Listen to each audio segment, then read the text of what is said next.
శ్రీ బాలాజీ జ్యోతిష్యాలయం వారి శ్రీ పరాభవనామ సంవత్సర ఉగాది పంచాంగ శ్రవణం. శ్రీ పరాభవ నామ సంవత్సర పుష్య శుద్ధ సప్తమి గురువారం ఉత్తరాభాద్ర నక్షత్రం అనగా 14 జనవరి 2027 రాత్రి 8:59 గంటలకు మకర రాశిలో రవి సంక్రమణం జరుగుతుంది. సంక్రాంతి పురుషుని నామం మందాకిని కావున నేతలకు మేలు కలుగుతుంది. సంక్రాంతి పురుషుడు గురువారం వేపాకు స్నానం వల్ల రోగభయాలు అధికంగా ఉంటాయి. యవాక్షతలు ధరించడం వల్ల తోక ధాన్యముల పంటలు నశిస్తాయి. జపాపుష్ప ధారణం వల్ల యుద్ధ భయం కలుగుతుంది. నీలాంబర వస్త్రధారణ వల్ల సజ్జనులకు కష్టనష్టాలు కలుగుతాయి.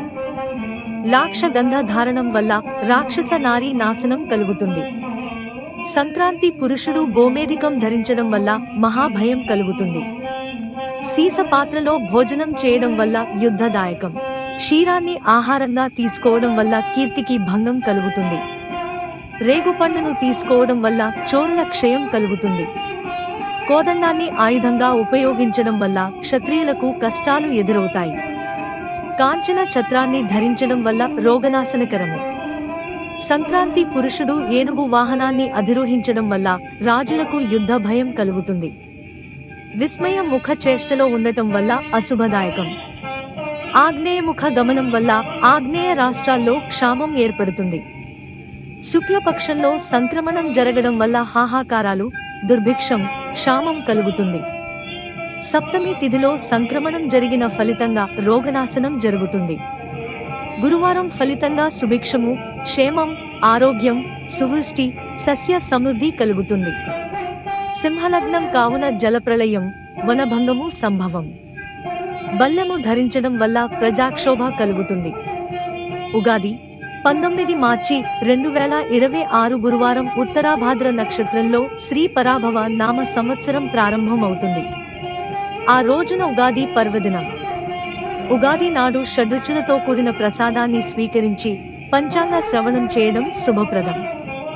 మార్చి 2026 22న 1948 శాలివాహన శక సంవత్సరం ప్రారంభం అవుతుంది. వాస్తుకర్తరి శ్రీ పరాభవ నామ సంవత్సర వైశాఖ బహుళ తదియ అనగా 4 మే 2026 సోమవారం రాత్రి 9:45 గంటలకు కర్తరి ప్రారంభం.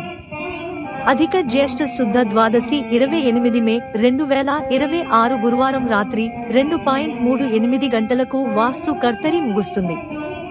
ఈ మధ్యకాలంలో గృహారంభం, గృహప్రవేశం, బావులు తవ్వటం, బోర్లు వేయడం, ఇళ్లు కూల్చడం వంటి పనులు చేయరాదు. మౌఢ్యాలు. గురు మౌఢ్యమి శ్రీ పరాభవ నామ సంవత్సర ఆషాఢ శుద్ధ పాడ్యమి పుష్యమి నక్షత్రం అనగా 15 జూలై 2026 బుధవారం నుంచి ఆషాఢ బహుళ నవమి కృత్తిక నక్షత్రం అనగా 7 ఆగస్టు 2026 శుక్రవారం వరకు గురు మౌఢ్యమి.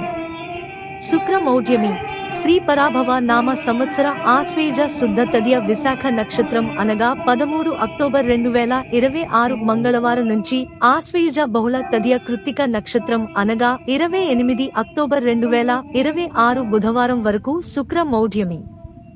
ఈ గురు శుక్ర మౌఢ్యాల కాలంలో వివాహ, ఉపనయన, గృహారంభ, గృహప్రవేశాది శుభకార్యాలు చేయరాదు. గ్రహణాలు. ఈ ఏడాది ఆగస్టు 12న సంపూర్ణ సూర్యగ్రహణం, ఆగస్టు 28న పాక్షిక చంద్రగ్రహణం ఏర్పడతాయి. అయితే ఇవి భారతదేశంలో కనిపించవు. యమున నది పుష్కరం. శ్రీ పరాభవ నామ సంవత్సర అధిక జ్యేష్ఠ బహుళ పాడ్యమి జ్యేష్ఠ నక్షత్రం సోమవారం 1 జూన్ 2026 రాత్రి 1:49 గంటలకు గురుడు మిథున రాశి నుంచి కర్కాటక రాశి ప్రవేశం జరుగుతుంది. కావున ఈ సంవత్సరం యమునా నదికి పుష్కరం వస్తుంది. ఆ రోజు నుంచి 12 రోజుల పాటు నదీ స్నానాలు, దాన ధర్మాలు, పితృకార్యాలు చేయటం పుణ్యప్రదం. శ్రీ పరాభవ నామ సంవత్సర ఫలం. శ్లోకం. పార్థివైర్ మన్నలికైశ్చ సామంతై దండనాయకేహ పీడ్యం తేవై ప్రజాః సర్వాః క్షుదార్తాశ్చ పరాభవే పరాభవాబ్దే రాజనః ప్రాప్నువంతి పరాభవం.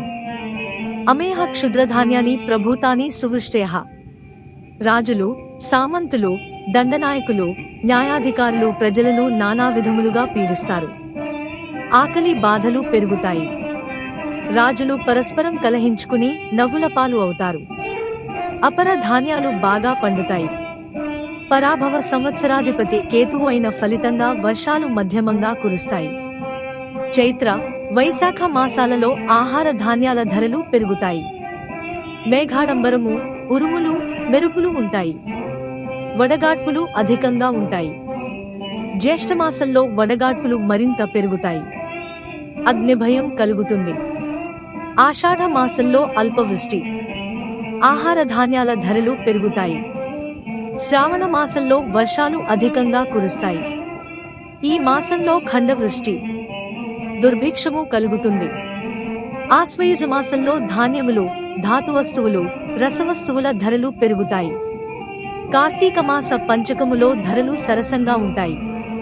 పశ్చిమ దేశాలలో ఆహార ధాన్యాల ధరలు సరసంగా ఉంటాయి. సింధు, పంజాబ్ సరిహద్దు ప్రాంతాల్లో పంటలు బాగా పండుతాయి. నవనాయక ఫలం. రాజు, గురువు. గురువుకు రాజ్యాధిపత్యం లభించడం వల్ల ద్విజులు సత్కర్మ నిరతులై ఉంటారు. రాజులు, ప్రజలు న్యాయబద్ధంగా ఉంటారు. రాజ్యం సుభిక్షంగా ఉంటుంది. ప్రజలు క్షేమంగా, ఆరోగ్యంగా ఉంటారు. సస్యానుకూల వర్షాలు కురుస్తాయి. పంటలు బాగా పండుతాయి. ఉప్పు, గంధక ద్రవ్యాలు, తగరం, రబ్బరు, శనగలు, వేరుశెనగ, పంచదార, బెల్లం, చెరకు, పాలు, పెరుగు, నెయ్యి, వెన్న, తేనె, కల్లు, షేర్లు, బ్యాంకు డిపాజిట్లు, ప్రత్తి, చర్మము, కుసుమ ధాన్యాలు, గరుడ పచ్చ రాళ్లు, నూలు, వస్త్రములు, ఉలవలు, అపర ధాన్యాలు, కోకో, రేకులు, సిమెంటు, వెండి, బంగారం, ధాన్యం, బియ్యం ధరలు సరసంగా ఉంటాయి. రాజు వాహనం నౌక కావున ప్రజా కల్లోలం జరుగుతుంది. ప్రజలు ఆకలి బాధలతో అలమటిస్తారు. మంత్రి, కుజుడు. కుజుడికి మంత్రి పదవి లభించడంతో కలహములు, యుద్ధములు, చోర రోగాగ్ని భయాలు, వాయుపీడ అధికంగా ఉంటాయి. వర్షం మధ్యమంగా కురుస్తుంది. పంటలకు తెగుళ్లు సోకుతాయి. ఫలితంగా ధాన్యాదుల ధరలు తగ్గుతాయి. ధాతు లోహముల ధరలు సరసంగా ఉంటాయి. సేనాధిపతి చంద్రుడు. చంద్రుడికి సేనాధిపత్యం లభించినందువల్ల ఆహార ధాన్యాలు, వెండి, బంగారం, పెట్రోలు, కిరోసిన్, వెన్న, నెయ్యి, పంచదార, నూలు, వస్త్రములు, బియ్యం ధరలు పెరుగుతాయి. మంచి వర్షాలు కురుస్తాయి కాబట్టి పంటలు బాగా పండుతాయి. ప్రజలు ఆరోగ్యంగా జీవిస్తారు. పశువులు సమృద్ధిగా పాలు ఇస్తాయి. సస్యాధిపతి గురువు. బృహస్పతికి సస్యాధిపత్యం లభించినందున పచ్చని భూములు, పచ్చని ధాన్యాదులు బాగా పండుతాయి.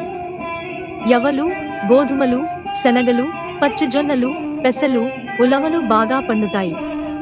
ప్రత్తి, చర్మము, వెండి, బంగారము, వేరుశనగలు, తగరం, రబ్బరు, బ్యాంకు వ్యాపార వాటాలు బాగా పెరుగుతాయి. వస్త్రములు ధరలు తగ్గుతాయి. ధాన్యాధిపతి బుధుడు. బుధుడికి ధాన్యాధిపత్యం లభించినందున వర్షపాతం మధ్యమంగా ఉంటుంది. పంటలు మధ్యమంగా పండుతాయి. గాలి కారణంగా మబ్బులు తేలిపోతాయి. ప్రజల్లో భయాందోళనలు పెరుగుతాయి. తుఫాను గాలి వల్ల నష్టం కలుగుతుంది. అర్ఘాధిపతి చంద్రుడు. చంద్రుడికి అర్ఘాధిపత్యం లభించినందున వర్షాలు బాగా కురుస్తాయి. పంటలు బాగా పండుతాయి. తేనె, రసవస్తువులు, ఉప్పు, మణులు, శంఖములు, ముత్యములు, చేపలు, గోధుమలు, ఆహార ధాన్యాలు, వస్త్రములు, జొన్నలు, సజ్జలు, పంచదార, బెల్లం, కిరోసిన్, పెట్రోలు ధరలు కాకుండా మిగిలిన నూనెల ధరలు, నెయ్యి, వెన్న, పెరుగు, పాలు, తమలపాకులు, బియ్యం, మజ్జిగ, సన్నని వస్త్రాలు, వెండి, బంగారం ధరలు అధికంగా ఉంటాయి. రసాధిపతి శని. శనికి రసాధిపత్యం లభించడం వల్ల నవ్వులు, మినుములు, ఉలవల ధరలు పెరుగుతాయి. నల్లని భూముల్లో నల్ల ధాన్యాలు పండుతాయి. నీలిమందు, ఉన్ని, పట్టు, వెండి, బంగారం, కంచు, పట్టువస్త్రములు, ధావళీలు, శాలువాలు మొదలగు వస్తువుల ధరలు సరసముగా ఉంటాయి. రసవస్తువుల ధరలు తగ్గుతాయి. వర్షాలు స్వల్పంగా ఉంటాయి. నీరసాధిపతి గురువు. గురువుకు నీరసాధిపత్యం లభించడంతో వక్కలు, సమస్త మణులు, రత్నాలు, బంగారం, వెండి, ధాన్యములు, పత్తి, చర్మములు, పూలు, సుగంధ ద్రవ్యాలు, చందనము మొదలైన వాటి ధరలు హెచ్చుగా ఉంటాయి. సజ్జనులు గౌరవం పొందుతారు. వర్ష ప్రమాణం: రాజు గురువు కావడంతో ఈ ఏడాది 4 తూముల వర్షాలు కురుస్తాయి. ద్రోణము అనగా 4 తూములు. ద్రోణే వృష్టిః మధ్యమా అని శాస్త్ర వచనం కాబట్టి వర్షాలు మధ్యమంగా కురుస్తాయి. ఆడకము దేవమానముచే 80 యోజనముల నిడివి, 100 యోజనముల ఎత్తు కలిగి ఉంటుంది. వర్షాలు సముద్రము నందు 7 భాగాలు, పర్వతములందు 9 భాగాలు, భూమి యందు 4 భాగాలు కురుస్తాయి. ఆడకదారుని ఫలం: ఈ ఏడాది మీన రాశిలో శని సంచారం జరుగుతుంది. ఫలితంగా ఆడకం విప్ర హస్తగతమై ఉంటుంది. ఫలితంగా దుర్భిక్షం, భయోత్పాతాలు, ప్రజాక్షోభ, ఆహార ధాన్యాల కొరత ఏర్పడుతుంది. కాబట్టి ధాన్యాదుల ధరలు ఎక్కువగా ఉంటాయి. ఆర్ద్ర నక్షత్ర ఫలం: శ్రీ పరాభవ నామ సంవత్సర జ్యేష్ఠ శుద్ధ అష్టమి సోమవారం అనగా 22 జూన్ 2026 మధ్యాహ్నం 12:33 గంటలకు ఉత్తర నక్షత్రం, భవకరణం, వ్యతిపాత యోగం, కన్యా లగ్నంలో రవి ఆర్ధ నక్షత్రంలో ప్రవేశిస్తాడు. ఫలితంగా సుఖము, సుభిక్షము, మంచి వర్షాలు కురుస్తాయి. స్వల్ప దుఃఖము ఉంటుంది. మేష సంక్రమణ ఫలం: శ్రీ పరాభవ నామ సంవత్సరం చైత్ర బహుళ ద్వాదశి, శతభిష నక్షత్రం, మంగళవారం 14 ఏప్రిల్ 2026 ఉదయం 9:08 గంటలకు నిర్యణ మేషరాశిలోకి రవి ప్రవేశిస్తాడు. ఆ సమయానికి వృషభ లగ్నం అయింది. లగ్నాధిపతి శుక్రుడు వ్యయంలో ఉన్నాడు. అష్టమాధిపతి అయిన గురువుతో, దశమంలో ఉన్న చంద్రుడితో శుభదృష్టిని పొంది ఉన్నాడు. లగ్నంలో యురేనస్ గ్రహం ఉన్నది. రవి, దశమ స్థానాల మధ్య 60 డిగ్రీల శుభదృష్టి ఉంది. ఈ గ్రహస్థితి ఫలితంగా కమ్యూనికేషన్లు, టెక్నాలజీ రంగంలో భారతదేశం పురోభివృద్ధి సాధిస్తుంది. రవి, దశమ స్థానం మధ్య శుభదృష్టి ఏర్పడిన కారణంగా ప్రభుత్వం చక్కటి పరిపాలన అందిస్తుంది. విదేశీ వ్యవహారాల్లో భారతదేశ గౌరవ ప్రతిష్టలు పెంపొందుతాయి. బ్యాంకింగ్, స్టాక్ మార్కెట్, అంతర్జాతీయ వ్యాపార రంగాల్లో ప్రభుత్వం కొత్త సంస్కరణలు చేపట్టి విజయం సాధిస్తుంది. గురు, శుక్రుల మధ్య 60 డిగ్రీల శుభ దృష్టి ఏర్పడిన ఫలితంగా ఆర్థిక రంగంలో దేశం పురోగతి సాధిస్తుంది. ద్వితీయాధిపతి బుధుడు లాభంలో ఉండి యురేన్స్తో శుభదృష్టిని పొంది ఉన్నాడు. శని, కుజులతో కలిసి ఉన్నాడు. ఫలితంగా ప్రభుత్వం ఆర్థిక రంగంలో, రక్షణ రంగంలో స్వావలంబనపై దృష్టి కేంద్రీకరిస్తుంది. దశమాధిపతి శని, బుధుడితో కలిసి ఉన్న ఫలితంగా ఆర్థిక రంగ వికాసం, వాణిజ్య నైపుణ్యం ఫలితంగా అంతర్జాతీయంగా భారతదేశ గౌరవ ప్రతిష్టలు పెరుగుతాయి. లగ్నాధిపతి శుక్రుడు వ్యయంలో ఉండి గురువుతో శుభదృష్టి పొందిన ఫలితంగా పొరుగు దేశాలతో పాటు అగ్రదేశాలతో చర్చల విషయంలో భారత్ పైచేయి సాధిస్తుంది. ఆర్థిక రంగం: గురు, శుక్రుల అనుకూల దృష్టి కారణంగా ఈ ఏడాది దేశం ఆర్థిక రంగంలో అద్భుత వికాసం సాధిస్తుంది.